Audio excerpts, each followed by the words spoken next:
Voilà ce qu'on racontait au Moyen-Âge. Ça, c'est un des plus anciens contes traditionnels qu'on connaisse. Très, très, très, très, très vieux conte. C'est une nuit particulière.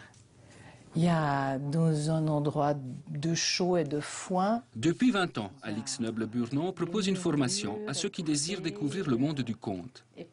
Antique et magique, le conte est un récit d'aventure accessible à tout le monde.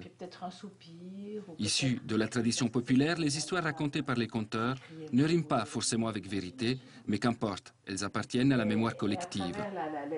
Une mémoire que ces apprenties conteuses espèrent aujourd'hui préserver. Un conteur, il s'efface et il doit transmettre justement par la parole tout le ressenti, toutes les émotions, et il doit les faire passer. C'est en fait un passeur d'images. Vous faites un conte, il peut être raconté par quelqu'un d'une certaine manière, une autre personne va le conter complètement différemment, et je trouve ça génial, quoi. Ce qui peut venir de la personne, c'est plus qu'une histoire qu'on va vous lire, c'est tout le...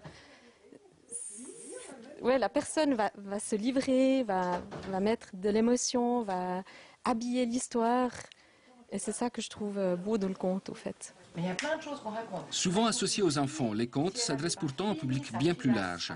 Il existe en effet des récits satiriques, noirs et même philosophiques datant du XVIe siècle. Des contes qui retrouvent aujourd'hui une nouvelle dimension sociale. Transformé en vipère.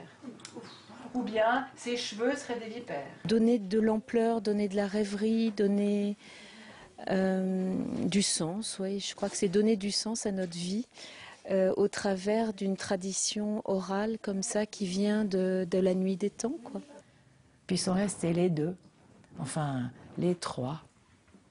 C'est après qu'on a dit que le ciel s'était mis à frémir comme une espèce de drap de soie après.